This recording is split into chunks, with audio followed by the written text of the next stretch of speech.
everywhere, GBS.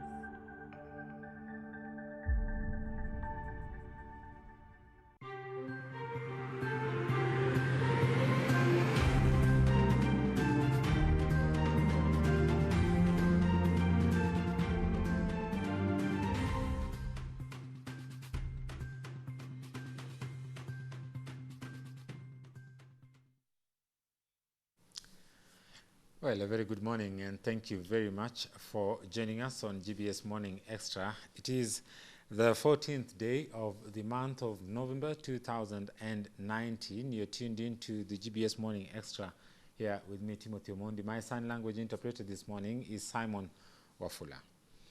We start off with news from Thika, where, I beg your pardon, I'll take that again. Police in Thika have arrested 3 women for subjecting their 4 daughters to female genital mutilation.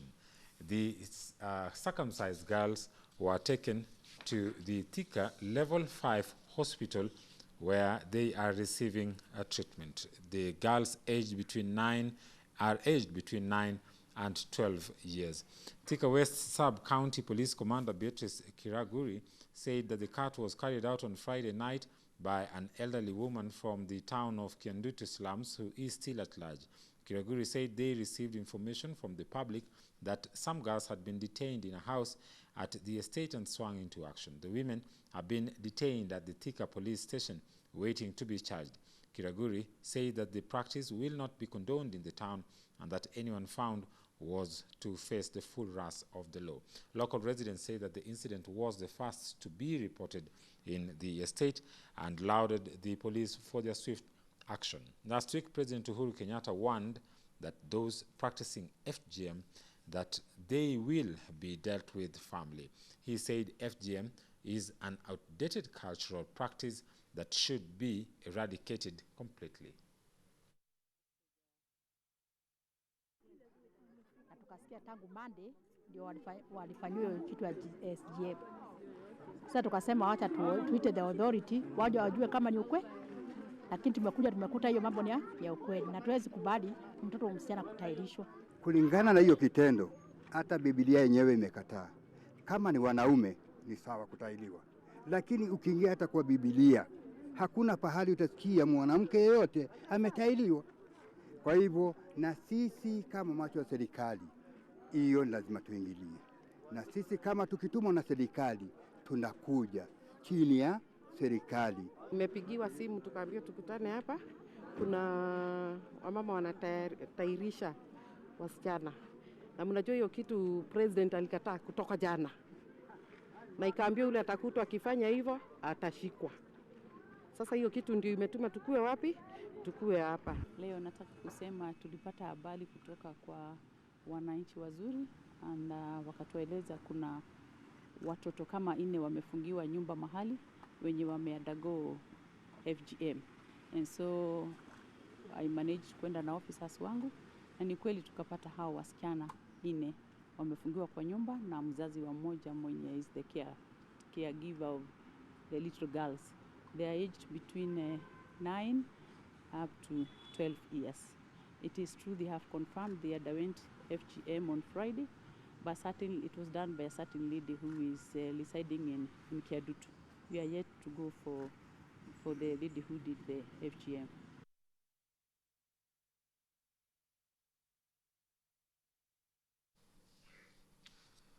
Well, quite unfortunate, and indeed, just the other day when the president was addressing the ICPD 25 in Nairobi, he mentioned FGM and he said that Kenya is making strides indeed to end the illegal and outdated practice. We do hope that the government is continue to be watchful to be able to curb the continuance of such practices that are endangering the lives of girls and women in the country. Moving on now, still on matters related to health, Nairobi health workers are on strike. This is after they claim that they have suffered greatly, unlike other of their colleagues from other counties. They say although they have received some treats from the county government, but the health workers are still on strike.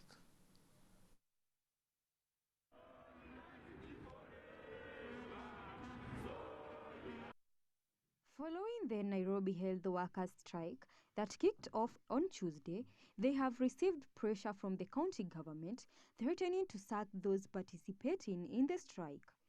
Acting Health County Executive in charge of Health Ves Kakagongo says the county administration is in the process of promoting the over 2,000 workers who the Kenya Union of Clinical Officers and the Union of Nurses want promoted and redesignated. Kagongo says according to a recent agreement between the unions and the county government, the health workers' strike goes against a noting that 130 million Kenya shillings has already been set aside to cater for the demands of 2,153 health workers. However, the calls by the Health County Executive Committee appears to have been rendered meaningless as health workers continued with their strike. It is unfortunate that our people in Nairobi and from the nearby counties will miss critical health services because of our employer.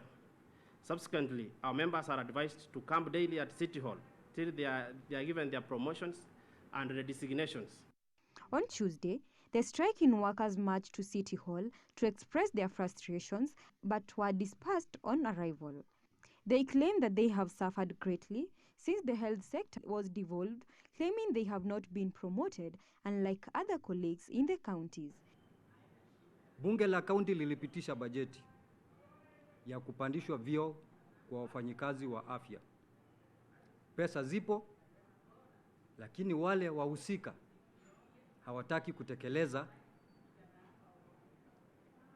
kwanza kulingana na sheria, pili kulingana na ile amri ya gavana ambayo alisema lazima tupatiwe haki yetu. Reporting for GBS Morning Extra, I'm Beatrice Mudhoni.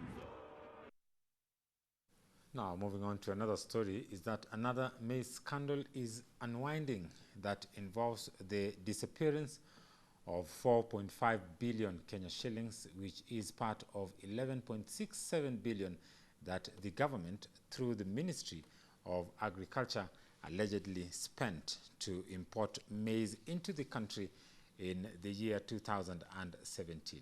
Agriculture Principal Secretary Hamadi Boga, while appearing on Monday before the National Assembly Public Accounts Committee, failed to provide or to give the relevant documents that detail how the billions of shillings were spent. Due to failure to account for 4.5 billion Kenya shillings of taxpayers' money used to import maize in 2017, Kenya Revenue Authority eyes are now on the Ministry of Agriculture. Agriculture Principal Secretary Hamadi Mboga, appearing on Monday before the National Assembly Public Accounts Committee, failed to give out relevant documents detailing how the billions of shillings were used. Ugunja MP Opiyo Wandayi presented documents before the committee showing that the 4.5 billion shillings was part of 11.67 billion shillings the government spent to import maize in 2017 in a proposal to caution the customers against the high price of maize flour. The committee was told that the 5 companies were involved in the importation of maize that the government bought at 3,600 shillings per 90 kg bag, which are Export Trading Company, Hydri P Limited, Kitui Mills Limited, Mombasa Maize Millers, and Pembe Flour Mills. Professor Mboga acknowledged before the committee that the ministry could only get vouchers that were used to import maize worth 2.49 billion shillings and that the remaining expenses could not be supported by any relevant documents. Mr. Wandanyi therefore concluded by saying that no maize was imported and it was basically attention grabber and the public lost billions of shillings. He added that they shall catch those people and ensure they carry out their own responsibilities. Reporting for GBS Morning Extra, I'm Beatrice Mudhoni. Now, Kenya and Qatar, through the Office of the Director of Public Prosecution, have partnered in a bid to help fast-track prosecution of cases. The announcement was made by the Director of Public Prosecution, Nurdin Hadi, in a press conference held here in Nairobi. Not only capacity building, there'll be much more, but we are starting with these issues of capacity building, which is very important for us in the ODPP, especially when it comes to anti-corruption. The DCI also, that's why he's here, and the EACC will also benefit from this. Yeah. On the issue of capacity building, do you know when the benefits will start rolling out? I mean, are you sending a team? You know, it is continuous. You cannot say precisely when, but it is something continuous, and it will definitely benefit us. We also are establishing our own prosecution training institute, and we hope to benefit from this exercise, because we'll have a lot of training for trainers, and then be able also to do some of the things ourselves here. There's the issue of the JK cut incident in regards to the police. I don't know, would you not want to see cases of prosecution rather than just the PR of interdiction? I don't even know why you're talking about PR. Everything has to be first investigated. Once the file is complete, then it will come to me and we'll decide what, why you think there's just PR, I don't know. But I'm sure the matter is being investigated, and once it is ready, it will be presented to us to make decisions. Now, away from that, we go to the coastal region, where Mombasa Hospital has been closed indefinitely following a fire incident on Tuesday night. Property of unknown value was destroyed, but no lives were lost. Police say that a gas cylinder explosion was the cause of the fire. Coastal Region Police Commander Rashid Yakubu said preliminary investigations show the fire broke out in the kitchen at around 8:30 p.m. before spreading to other parts of the 125-bed capacity private health facility. The management is assessing the extent of the damage. According to the Kenya Red Cross, 20 patients in critical condition were transferred to Pandya Memorial, Aga Khan, Premier, and Coast Provincial General Hospital. It took firefighters approximately 2 hours to extinguish the fire. The Mombasa Hospital is the largest private hospital in the county.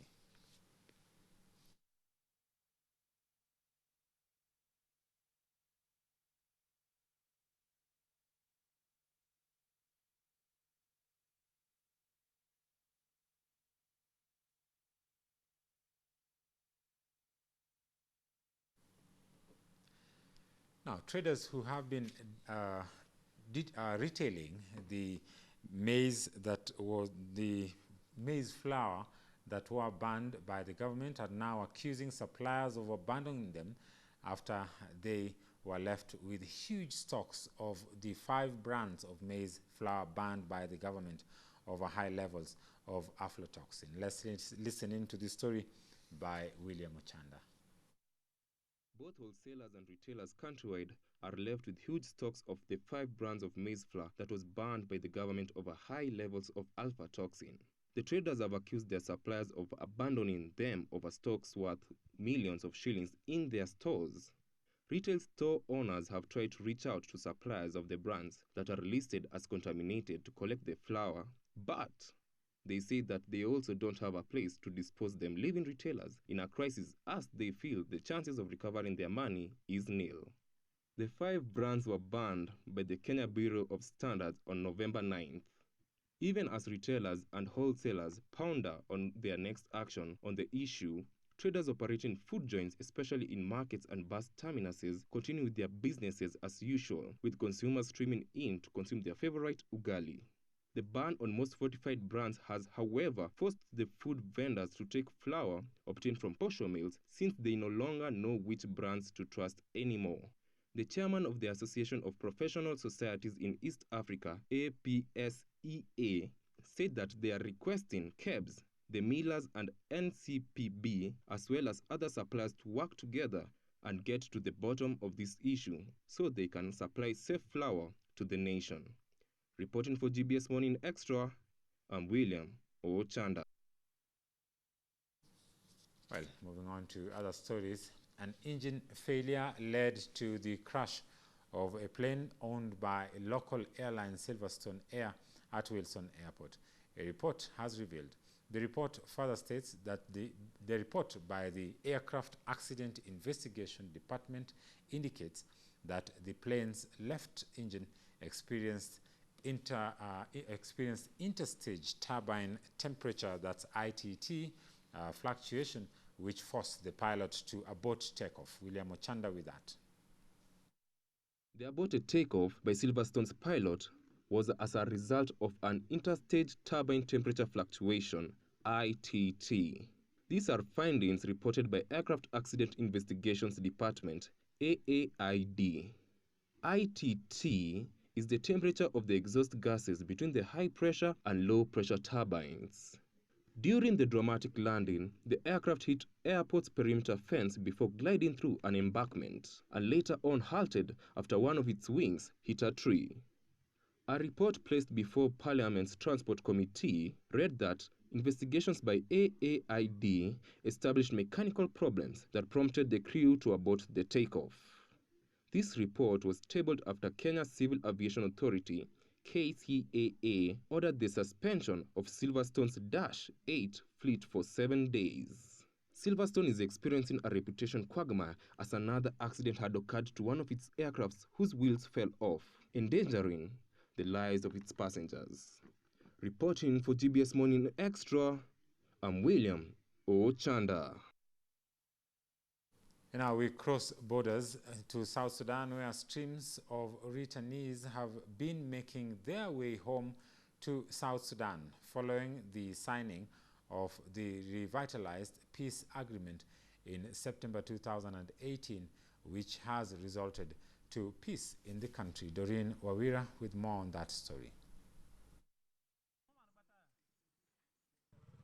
A steady stream of returnees has been making their way home to South Sudan following the signing of the revitalized peace agreement in September 2018, which has resulted to calm in the country. Izo town lies across the border of Democratic Republic of Congo and South Sudan. As they cross, they are screened by health inspectors for Ebola, and so far, 1,251 households of returning refugees have been recorded and registered into Izo town. At least 7 returnees cross into South Sudan weekly from the DRC into Izo. Returning from Congo to make 2 to 3 days, others 2. So just like that, sometimes 1 in a week, sometimes you can get like 7 or 5. Victoria Emilia, a South Sudanese and a happy mother of 7, returned home to Izo since March because she heard over the radio that peace has returned, and she says that home is home. Officials registering the spontaneous return of refugees in the area said that the returnees are expected to face challenges due to lack of basic services.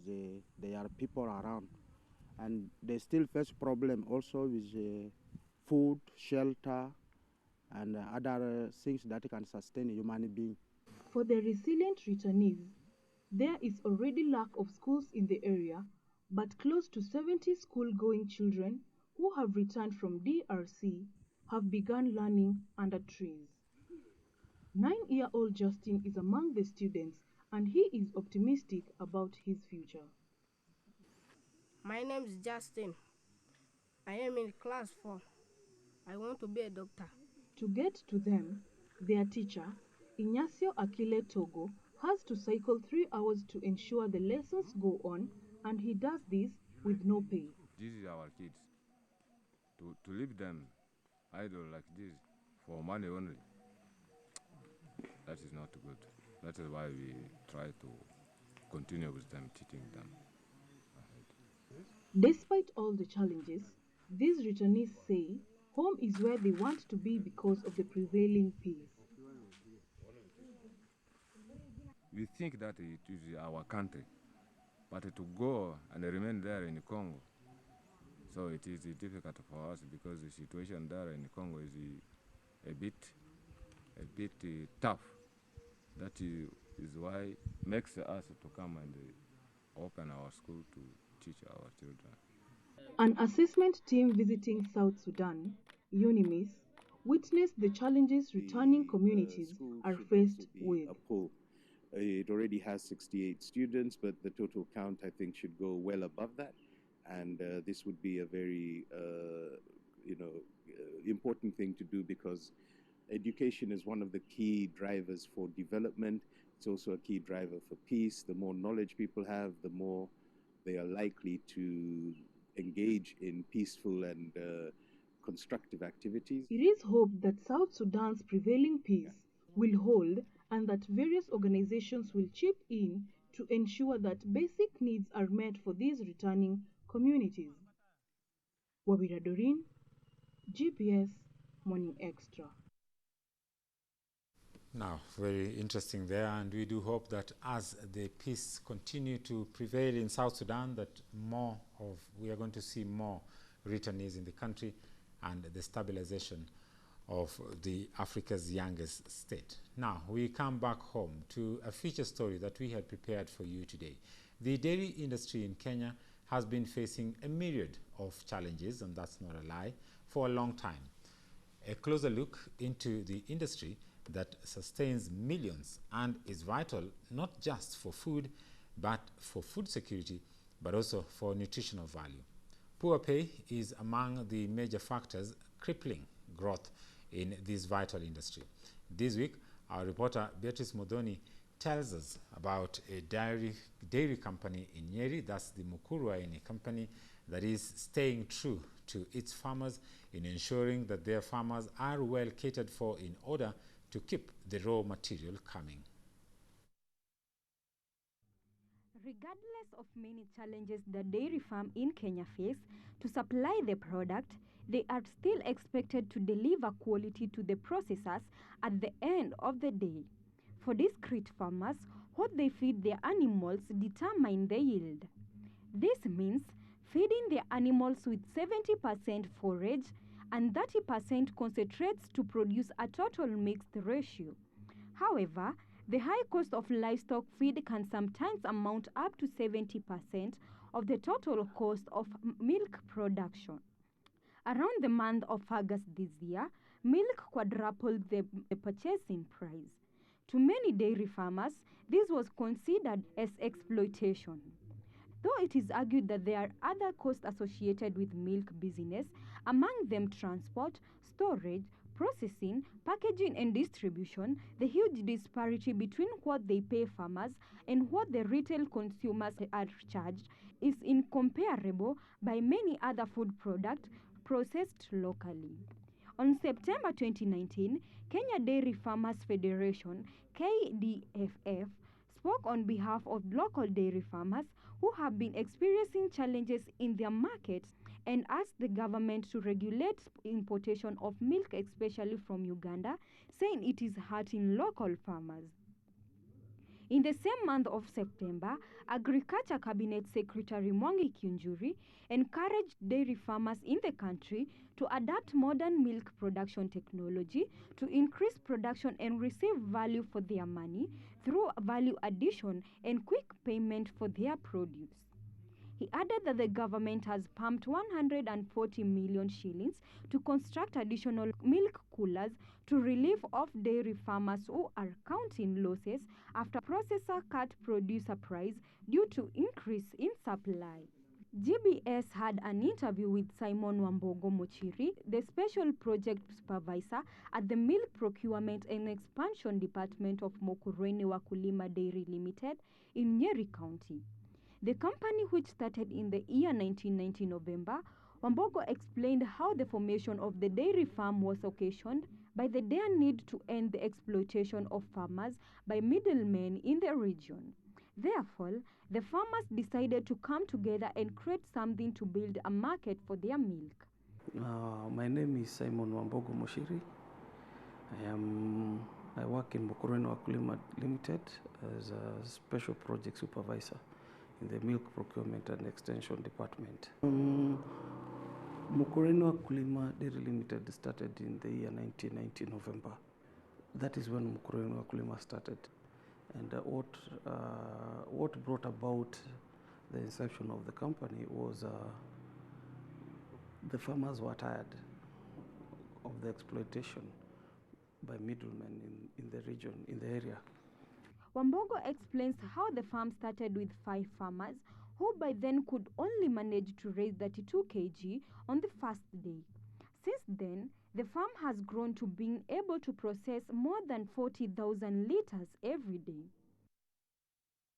5 farmers who on the first day delivered 32 kgs. And out of that, the company has grown in leaps and bounds, and we are now processing more than 40,000 liters in any given day. He added that the company now aims to market all the milk that is processed by the farmers.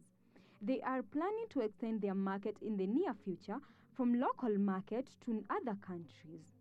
Mr. Simon told GBS that milk has been one of the main sources of income for the residents, a trade embraced by all ages in the area. This, he says, has seen crime rate in the area reduce exponentially because since they started the farm, due to the job opportunity that they are offering. The aim is to make sure that we market all the milk that is produced by the farmers. We plan to extend our market in the near future from the traditional market that we have, that is Kenya, to other areas or other countries. We can say that the company almost like runs the local economy here. So milk has remained to be one of the main economic mainstay of here. Since we started the processing wing of processing our own milk, we have seen tremendous growth. We have also seen the rate of crime going down through direct or indirect means. People have been employed. We also wanted to know some of the challenges that the dairy farm is facing. It was reported, and actually it is still there. The prices have really gone down. So those are some of the challenges. The cost of farm inputs is high, and the cost of milk per liter is going down. So one, we can say there's the issue of farm inputs, they're expensive in comparison with what the farmers are getting paid. But we have really tried to mitigate the market forces, and we make sure that we give our farmers very competitive prices. Simon Mbogwa also explained why their milk industry is different from other companies and why they are still outstanding. We can say without any fear of contradiction that the quality of our milk is the best. We ensure that all the milk that we collect from our farmers is safe for consumption. We make sure that we only get only the best quality milk comes in. We strive in making sure that every passing day that we make our products better. We continuously plan on improving our products. Mukurweini Wakulima Dairy Farm is aiming to being the leading milk company globally and assured their customer that always will their products be quality products. Our vision is to be the leading company, the biggest leading dairy company, not only in Kenya, but East and Central Africa. It is achievable. We have what it takes. And I don't see anything coming in between us with our vision. And we can assure our customers that at any given time, the products that they'll be purchasing from us will always be premium products. They'll always have value for their money. And I would like to welcome all to Mukurweini Wakulima Limited. That is the home of high quality products, where there is value for your money. Reporting for GBS Morning Extra, I'm Beatrice Mudhoni.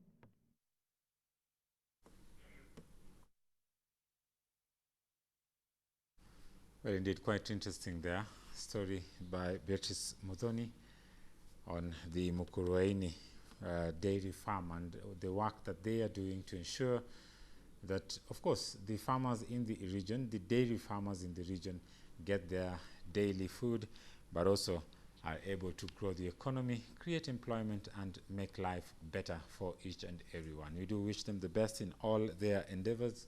For now, we do take a short break. We'll be right back with the Sports Extra.